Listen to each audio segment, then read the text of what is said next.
성도가 된다는 것, 다른 말로 말하면 그리스도인이 된다는 것은 대단한 은혜이고 은총인 줄로 믿습니다. 그래서 우리를 그 자리로 초대해 주셨고 지금 우리는 하나님의 자녀이면서 성도이면서 또 세상 사람들은 우리를 향해서 그리스도인이라고 그렇게 부르고 있습니다.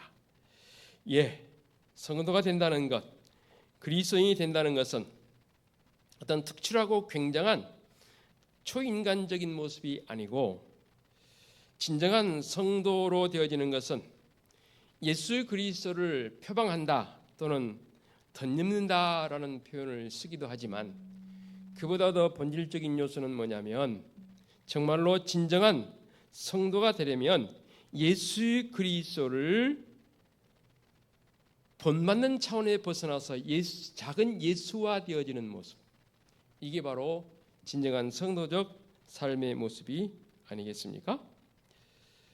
성도가 되는 것은 교회에 출석했다고 되거나 세례를 받았다거나 성령 체험을 했다고 해서 다 되는 게 아니더라 그 말입니다.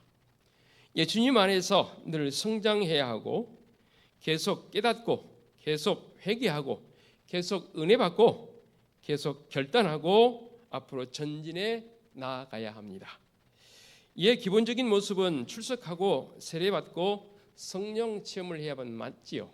그러나 그것에 멈추지 않고 계속해서 진보되어지는, 즉 그리스도의 장성한 분량에 이르도록 성장되어지는 성도적 삶이 되어져야 합니다. 로마서의 말씀은 우리에게 주어지는 여러 말씀 가운데서 가장 깊이가 있고 핵심화되어 있는 게 사실은 로마서의 말씀입니다. 그 말씀 가운데 오늘 본문 1절 2절의 말씀을 통해서 우리에게 주신 은혜가 참 큽니다. 좀 더 깊이 있게 주신 말씀을 통해서 과연 성숙한 진정한 그리스도인으로 산다는 것이 무엇인가에 대해서 더 깊이 있게 나눠보기를 원합니다. 먼저 1절의 말씀을 통해서 이렇게 우리에게 말씀합니다. 그러므로 우리가 믿음으로 의롭다 하심을 받았으니 우리 주 예수 그리스도로 말미암아 누구와 뭘 누리자? 하나님과 화평을 누리자라고 말씀하고 있습니다. 화평을 누리려면 먼저 전제될 전제 조건이 있습니다. 해결되어야 할 게 있습니다. 뭡니까? 바로 그 담을, 막혀있는 이 담을 제거해야 합니다. 그 담이 뭡니까? 죄입니다. 죄라는 말은 늘 말씀드렸습니다. 하마르티아, 관역에서 벗어난 게 죄입니다. 하나님이라는 관역을 향해서 우리의 쏜 인생의 화살이 계속해서 가서 확 꽂혀야 되는데 관역에 맞추지 못하고 그만 관역에서 벗어나 버렸습니다. 이게 죄입니다. 다시 말씀드리면 하나님과 멀어지고 우리의 신앙의 양심과 멀어지고 심지어는 사람과의 관계도 멀어지고 더 심하게는 자연과도 멀어지는, 진리와 멀어지는 것, 이게 바로 죄란 말입니다. 그러므로 에덴 동산에 살던 아담과 하와가 범죄하고 하나님을 피해보려고 나무 숲에 숨지 않습니까? 또 죄는 미워하는 것이지만 사랑은 가까이 하는 것이지요. 죄는 멀어지는 것이지만 은혜는 더 가까이 하는 것이 우리의 모습입니다. 마태복음 5장 23절 24절의 말씀을 통해서는 예물을 제단에 드리다가 거기서 네 형제에게 원망 들을 만한 일이 있거든 예물을 제단 앞에 두고 먼저 가서 형제와 화목하고 그 후에 와서 예물을 드리라라고 말씀하십니다. 그런데 오늘 많은 형제들이, 믿음의 사람들이라고 말하는 사람들이 마음속에 형제를 미워하는 마음을 갖습니다. 불순종하는 마음을 가지고 있습니다. 심지어는 원수된 마음을 가지고 있으면서도 예배는 참 잘 드리고 있는 그런 모습도 우리에게 모순성이 있는 모습도 있지요. 하나님께서 우리에게 요구하시는 생활은 하나님과 화목하고 그 사람과 화목하는 것이지요.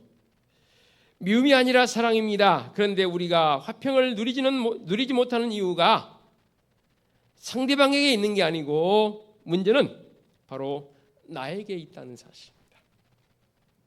늘 자주 말씀드렸듯이 항상 문제는 나에게서 출발이 되어지지요.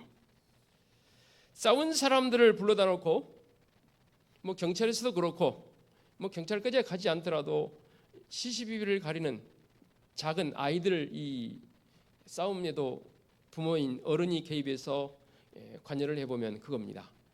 죄 때문이라는 거예요. 나 때문이라고 말하지 않습니다. 쟤 때문이라는 거예요.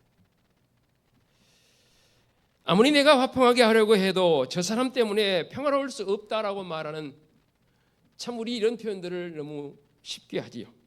그러나 사실은 나 자신에게 문제가 있음을 발견해야 합니다. 그런 표현 쓰잖아요. 손뼉이 마주쳐야 소리 난다. 자석은요, 같은 긋기를 밀어냅니다. 그런데 다른 긋기는 끌어당깁니다. 아니, 자석 길이가 아닐지 몰라도 자석이란 이 자체는 쇠붙이에 대해서는 철저하게 끌어당깁니다. 믿음의 성도의 모습이 바로 자석과 같은 모습 되어져야 합니다. 그래서 하나님 앞에 너 때문이 아니라 나로 인한 연고라고 표현할 수 있는 그 모습, 이게 바로 진정한 성도적 모습이지 않겠나 생각이 되어집니다. 비로소 그러할 때에 좀 더 깊이 있게 나간다면 나 때문인데 나는 우리 집 예수 그리스도의 은총으로 이렇게 되어졌다라고 고백하는 성도 말입니다. 그래야 화평을 누리게 되어 있습니다.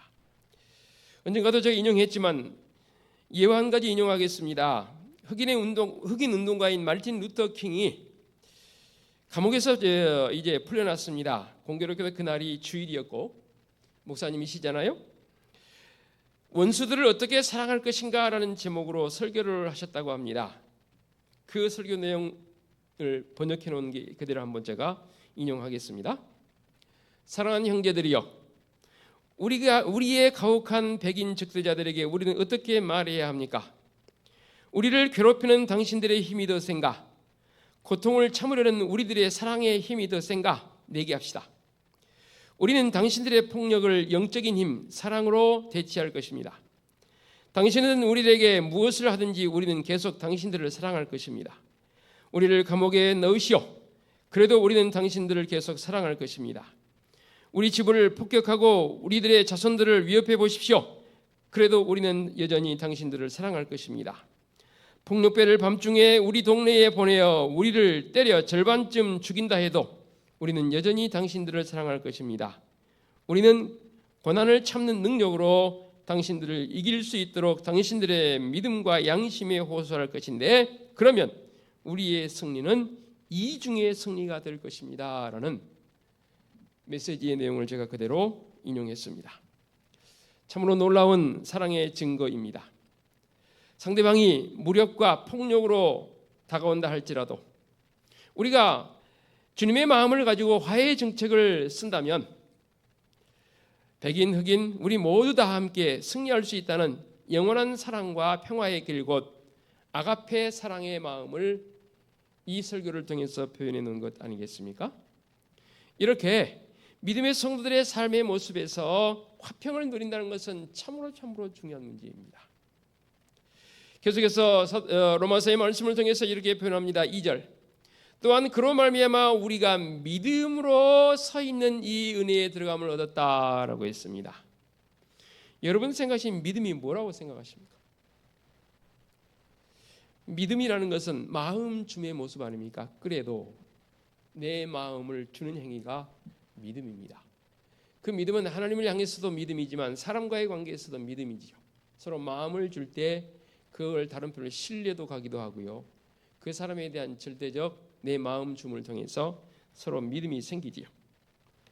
오늘 말씀에서 2절에서 그로 말미암아라고 표현하고 있습니다. 여기서 그는 누구입니까? 우리 주님 예수 그리스도 그분 아닙니까? 예수 그리스도를 믿음으로 지금 우리가 서 있는 이 가장 높은 성도의 자리에, 특권의 자리에 올라 있는 은혜를 경험하고 있다라는 그 고백이 바로 이 2절 상반절의 말씀입니다. 출애굽의 민족 지도자인 모세의 일생을 우리가 세 부분으로 나누지요.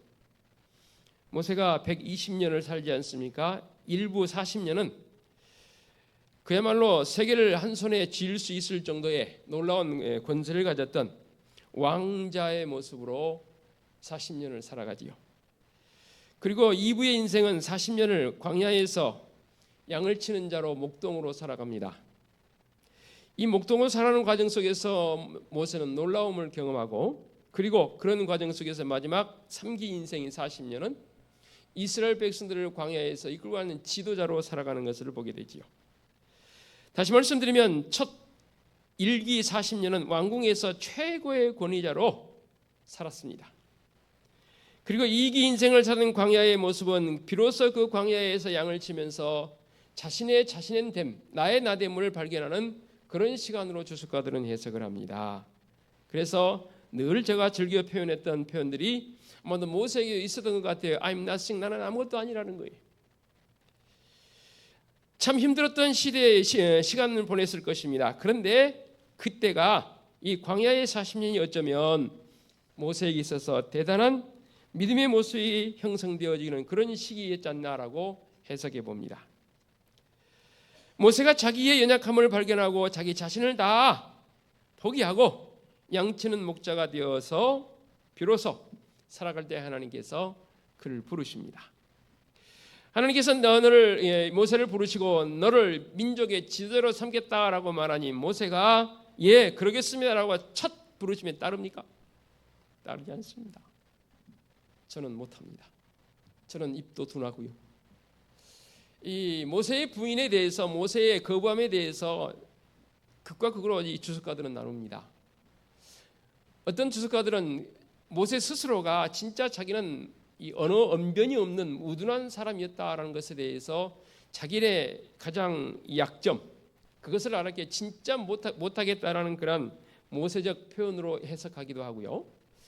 그러나 그런 관점보다는 광야 40년을 통해 연단 받임 속에서 나의 자신의 어떠한 연약함, 나의 부족함을 주님께 내놓고 주님, 그걸 제가 어찌 감당하겠습니까? 라는 그런 모습으로도 주석가들은 해석을 하는 것을 보게 됩니다. 뭐 둘 다 해당되어지지만 저는 후자가 더 해석하기에 좋은 모습으로 다가옵니다. 예, 저요 너무 연약합니다. 부족합니다. 실제로 모세는 이 언변술이 굉장히 약했다고 해요. 그래서 그의 형 아론을 붙여주지 않습니까? 아론은 대단한 언변가였다고 합니다. 그러니까 모세의 대변인이 된 것이지요. 자기가 화려할 때는 하나님이 함께 하시지 않았음을 알았겠지요. I'm nothing, 저는 아무것도 아닙니다 라고 말할 때에 하나님께서 그를 부르셔서 하나님의 사람으로 세워주십니다. 그리고 놀랍도록 하나님의 큰 계획이신 출애굽의 역사를 이 모세라는 사람을 통해서 이루어가는 것을 보게 됩니다. 그렇습니다. 믿음이라는 게 바로 그런 것 같아요. 나의 나됨을 다 주님 앞에 다 내놓고 저는 주님의 은총이 아니면 살 수 없습니다. 제 마음요 주님께 다 드립니다라고 고백하는 것, 이게 바로 성도들의 믿음이지요. 그래서 여러분도 이 자리에 나와서 예배하고 있는 거 아니겠습니까? 그러면서 이제 중하반절의 2절에 이렇게 표현합니다. 그렇게 은혜에 들어감을 얻었으며 하나님의 영광을 바라고 즐거워하느니라. 이 표현 참 말씀 준비하면서 말씀이 늘 다 그렇지만 마음속에 다가오는 그 놀라운 영적인 울림, 영적인 느낌 참 컸습니다. 하나님의 영광을 바라보고 늘 즐거워한다고 그랬습니다. 어때요? 여러분 인생 살아가시면서 진짜 하나님의 영광을 바라보고 지금 순간이 힘들어도 그것을 견디며 나아가는 성도적 삶을 살고 계십니까? 그런 믿음으로 살아 보여줘야 합니다. 어느 심리학자가 사람 마음을 테스트를 했어요. 어떻게 테스트를 했냐면 기구를 통해서 조그마한 상자를 만들어 놓고 상자를 반으로 나눠 놓고 한쪽에는 웃는 사람의 얼굴을 한쪽에는 찡그린 슬픈 사람의 얼굴을 놓고 이렇게 쌍안경 보듯이 조그맣게 구멍을 뚫어놓고 동시에 눈을 들어 딱 보도록 했습니다. 역시나 반반 나뉩니다. 어떤 모습이 보입니까? 어떤 사람은 슬픈 모습이 보여요. 어떤 사람은 웃는 모습, 즐거워하는 모습이 보여요. 두 개 다 동시에 붙여놓고 두 눈을 바라보는데 어떤 사람은 즐거운 모습이 보이고 어떤 사람은 슬픈 모습이 보이더라는 겁니다. 왜 그렇게 다를까요? 심리분석가는 그렇게 해석을 했습니다. 그 사람의 마음의 상태에 따라서 기쁜 모습이 먼저 보이는 것이고 아니면 어떤 사람은 슬픈 모습이 먼저 보인다라고 그렇게 분석을 해놨습니다. 그렇습니다. 우리가 사는 세상은요, 어려운 일도 많고 힘든 일도 많은 게 사실이지요. 그러나 긍정적으로 살고 기쁘게 살아야 될 이유가 바로 여기에 있습니다. 우리가 바로 신앙인이기 때문에 그렇습니다. 빌립보서는 겨우 4장밖에 안 되는 그런 말씀이면 거기에 기뻐하라는 말이 무려 18번이나 기록이 되어 있습니다. 사실 빌립보서를 기록할 당시에 사도 바울의 상황은 우리 일반적인 생각으로 봤을 때 기뻐할 상황이 아니거든요. 왜냐하면 익히 알고 있듯이 빌립보서는 옥중 서신입니다. 감옥에 갇혀서 이 서신을 쓰고 있다 그 말입니다. 누가 감옥에 갇혀 있으면서 적지 않니 한두 번도 아니고 18번이나 빌립보 교회 성도들에게 기뻐하라 기뻐하라, 본인은 기뻐하지 않으면서 편지니까 그냥 기뻐하라 그랬을까요? 결코 그건 아니라고 보입니다. 바울 자신 마음속에 기쁨이 있다는 겁니다. 기쁨이 있는데 그 마음속에서 어떤 기쁨이 있는 것인가? 이렇게 한번 바울의 마음을 헤아려 봅니다. 가장 먼저는 바울은 구원의 기쁨이 그 속에 그 어느 때보다도 차고 넘쳤습니다. 이쯤에서 한번 우리의 믿음의 모습도 점검해 보십시다. 여러분, 구원의 감격이 지금 기쁨으로 다가와 있습니까? 자꾸만 잊어지고 있는 것 아닌가? 자꾸만 우리의 기억 속에 사라지고 있는 것 아닌가 하는 조심스러운 질문을 여러분들에게 던져봅니다. 죽을 자리에서 건진받은 믿음의 성도 구원이지 않습니까? 사탄 마귀의 소유물이던 우리가 저주받을 우리의 모습이 예수 그리스도의 은총으로 말미암아 하나님의 자녀가 되어져서 복된 자리로 우리를 옮겨주지 않습니까? 어느 곳에 있으나 괴로울 때나 즐거울 때나 고통의 자리에서나 평안의 자리에서나 어느 것을 막론하고 즐거워할 수 있는 성도적 삶이 되어져야 합니다. 그게 바로 진정한 믿음의 성도의 모습 아니겠습니까? 제가 말씀을 다 준비해놓고 찬송을 고르면서 갈등을 많이 했습니다. 왜냐하면 조금 후에 부를 결단 찬송은 419장이지만 438장이 조금 전에 말씀드린 이 말씀에 구원과 관련되어진 부분이 있어서 갈등을 하다가 그냥 결단 찬송은 499장 했고, 이 구원과 관련되어진 말씀을 추가해서 표현할 수 있는 찬송이 438장입니다. 자, 1절만 한번 제가 불러보겠습니다. 내 영혼이 은총 입어 중한 죄짐 벗고 보니 슬픔 많은 이 세상도 천국으로 화하도다. 할렐루야 찬양하세. 내 모든 죄 사함받고 주 예수와 동행하니 그 어디나 하늘나라. 아멘. 구원의 감격이 있습니다. 그 구원의 감격이 있었기에 바울은 이렇게 기뻐하고 기뻐할 수 있었던 것이지요. 그 어떤 것도 이 구원의 감격을 없이 할 수 없습니다. 바울은 그 구원의 감격 속에서 목숨을 내놓기까지 했던 위대한 믿음의 선배였습니다. 그러기에 오늘 사는 믿음의 성도들도 우리의 일상에서 주어지는 힘든 자리일지라도 정말로 구원의 감격이 내 속에서 샘솟듯 흘러넘치는 은혜를 경험하시기를 바랍니다. 그리고 사도 바울은 계속해서 고백합니다. 하나님 나와 함께 하신다는 사실. 사실 성경의 전반적인 그런 모습이 등장하는 인물 속에서는 하나님의 함께 하심을 늘 경험하지요.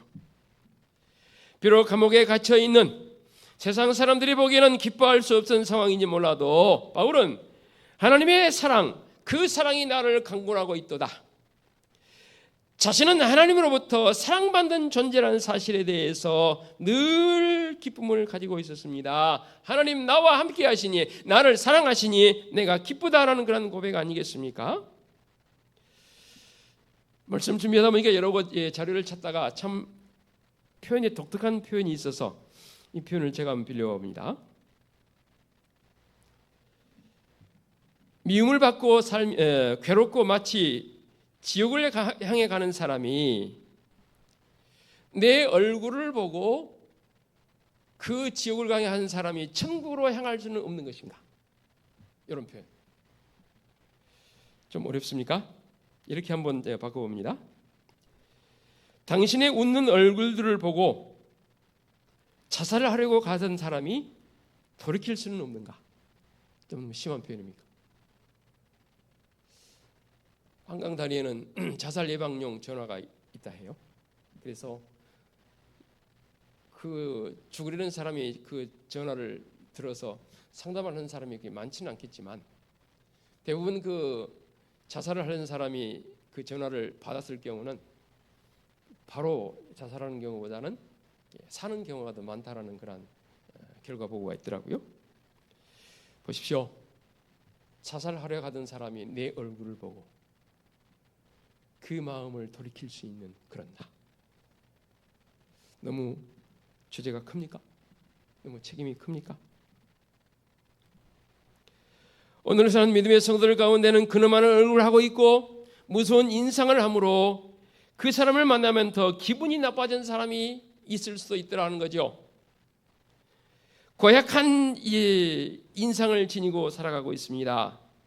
세상을 저주하며 세상의 근심과 걱정은 다 혼자 짊어지고 사는 사람 저는 사람도 있더라 그 말입니다.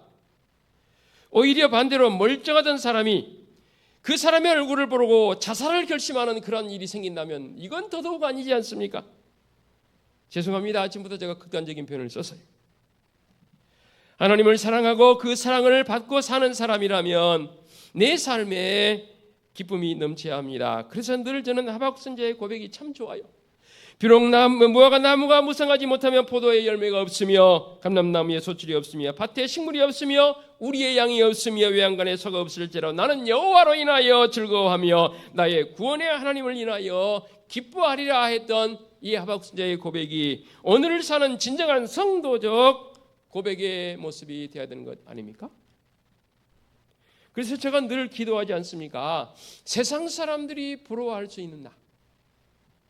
여러분들의 귀에 딱지가 붙이도록 제가 말씀드렸습니다. 나 같으면 저렇게 못 살아. 저런 상황에서 어떻게 얼굴에 평화가 있고 미소가 사라지지 않아? 나 같으면 저렇게 못 살아 하는데 정작 성도들의 그 얼굴 속에는 그 미소가 있거든요. 그러면서 사도 바울의 마음속에 분명한 것은 하늘의 소망을 가지고 살았다는 사실입니다. 우리 인생에 있어서 내 소망은 과연 무엇입니까? 나는 어디에 소망을 두고 살아가고 있습니까? 바울은 비록 이 땅 위에 있었지만 영원한 하나님 나라의 소망을 가지고 살았고 그 몸은 비록 감옥에 갇혔을지라도 그 마음은 천국에 가 있었기 때문입니다. 우리가 잘 알고 있는 독일의 본헤퍼 목사님이 있습니다. 33살 참 젊은 나이에 순교당했지요. 그가 말하는 거룩한 세속을 이렇게 표현했습니다. 이 세상이 무방향성과 부조리성으로 계속 달리는데 이러한 세상을 구출하기 위해서는 성도들이 세상 속에 깊숙하게 개입해야만 한다라고 그런 고백을 했습니다. 거룩한 세속이라는 이 주제를 가지고요. 고린도서 3장 3절에 이런 표현이 있습니다. 너희는 그리스도의 편지니 이는 먹으로 쓴 것이 아니요 오직 살아계신 하나님의 영으로 쓴 것이며 또 돌판에 쓴 것이 아니요 오직 육의 마음판에 쓴 것이라. 예수 그리스도의 편지라고 했습니다. 우리 자신이요. 그런데 말씀이 곧 어디에 쓰여져 있습니까? 우리의 마음판에 쓰여진 것이라 했습니다. 말씀의 법이 우리 속에 있기 때문에 우리는 소망을 갖는 것이지요. 믿음의 성들이 살아가면서 과연 하늘의 소망을 가지고 살아가느냐라고 진정성 있게 묻는다면 그럼요 저는요 하늘의 소망을 가진 사람입니다라고 자신 있게 말할 수 있냐 그 말입니다. 다시 2절 말씀 한번 보겠습니다. 또한 그로 말미암아 우리가 믿음으로 서 있는 이 은혜에 들어감을 얻었으며 하나님의 영광을 바라고 즐거워하느니라. 하나님의 영광을 바라보는 사람은 현재적 내 삶의 환경을 결코 탓하지 않습니다. 결코 탓하지 않습니다. 결국은 하나님의 영광을 볼 것이니까요. 저는 그렇게 해석하고 싶어요. 우리 주님의 십자가의 사건을 주님께서 감당할 수 있었던 것은 이 바울의 고백과 같은 모습이 주님에게 있었습니다. 바로 십자가의 사건마저도 하나님의 영광을 볼 수 있었기 때문입니다. 복습합니다. 영광이 뭐라고요? 초점을 맞추는 행위라 있지 않습니까? 모든 초점이 다 어디에 맞춰져 있습니까? 하나님께로 맞춰져 있습니다. 끝. 그러면 끝나는 거예요. 결국 우리의 인생의 초점이 하나님께 맞춰지지 아니하고 다른 곳으로 분산되어져 버리니까 그곳에서부터 문제가 발생하는 것 아니겠습니까? 말씀의 결론입니다. 사랑하는 성도 여러분, 우리가 이 인생길을 살아갈 때에 어떠한 모습으로 살아야 할지에 대해서 말씀을 통해서 바울을 통해서 배웠습니다. 우리 한국교회가요, 복음이 들어온 지가 올해로 꼭 이제 1884년에 들어왔으니까 140년이 딱 되는 해입니다. 돌아보면서 참 많은 은혜도 있었지만 우리가 돌이켜야 할 점도 참 많지요. 과연 교회인 우리 성도가 얼마나 자부심과 긍지를 가지고 성숙한 모습으로 살아가고 있는가? 세상 사람들에게 지탄의 대상이 아니라 세상 사람들로 존경받을 수 있는, 사랑받을 수 있는 교회가 아니면 안 된다는 그런 모습으로 나아갈 수 있는 한국교회를 이제 우리가 다시금 만들어 가야 합니다. 너무 거시적 관점 말고 작은 내 삶의 자리에서부터 그렇게 만들어 가십시다. 그래서 제가 진정한 성도로 산다는 게 뭔가라는 제목을 잡아봤습니다. 복습합니다. 주님 예수 그리스도로 말미암아 내 속에 자정하신 예수 그리스도로 말미암아 늘 마음에 화평하시기 바랍니다. 평강을 잃지 마시기 바랍니다. 그리고 믿음의 정도의 길을 걸어오셨고 앞으로도 저는 걸어가실 줄로 믿습니다. 기왕 걷는 거 힘차게 걸었으면 좋겠습니다. 발걸음 한 걸음을 디뎌도 확실하게 디뎠으면 좋겠고 믿음의 고백을 해도 분명한 고백으로 나갈 수 있는 성도적 삶으로 산다는 것. 마지막으로 즐겁게 삽시다. 기쁘게 사십시다. 아민 사람 그런 표현 쓰더라고요. 부록의 나이가 되면 그 얼굴 자기가 책임져야 한다며요. 여기 계신 분들은 다 부록이 거의 다 넘었잖아요. 40이 넘으면 자기 인생의 얼굴을 미소, 표정 다 자기가 책임지는 거라며요. 부록이라는 것은 세상으로부터 이제 유혹받는 그런 일로부터 벗어날 수 있다라는 그런 나이가 부록이더라고요. 우리는 훨씬 더 영적 깊이가 더 있는 성도이잖아요. 내 얼굴 한번 조심스럽게 오늘 가정에 가셔서 아니면 여러분 가시면서 거울이 있으면 보시고 내 얼굴에 미소가 있나 없나 한번 스스로가 확인해 봤으면 좋겠어요. 강제적인 모습으로라도 여러분 미소를 띄었으면 좋겠습니다. 바울은 그 마음속에 우리 주님 예수 그리스도가 있었기 때문에 늘 기뻤습니다. 감옥일지라도 그 자리가 어디일지라도 기뻐했던 바울의 모습이 오늘을 사는 우리의 성도들의 성숙한 성도적 삶이 되어지시기를 간절히 부탁을 드리겠습니다. 기도합니다. 하나님 아버지 감사합니다. 진정한 성도로 산다는 게 뭔지를 말씀을 통해 배웠습니다. 오 주님 임재하셔서 우리의 마음속에 평강을 7배나 더하여 주시옵소서. 믿음의 정도를 걸어갔는데 기왕 사는 인생 주님 예수 그리스도로 말미암아 즐거움을 가지고 기쁨을 가지고 살아가는 온 성도들 되게 하옵소서. 예수 그리스도의 이름으로 기도하옵나이다. 아멘.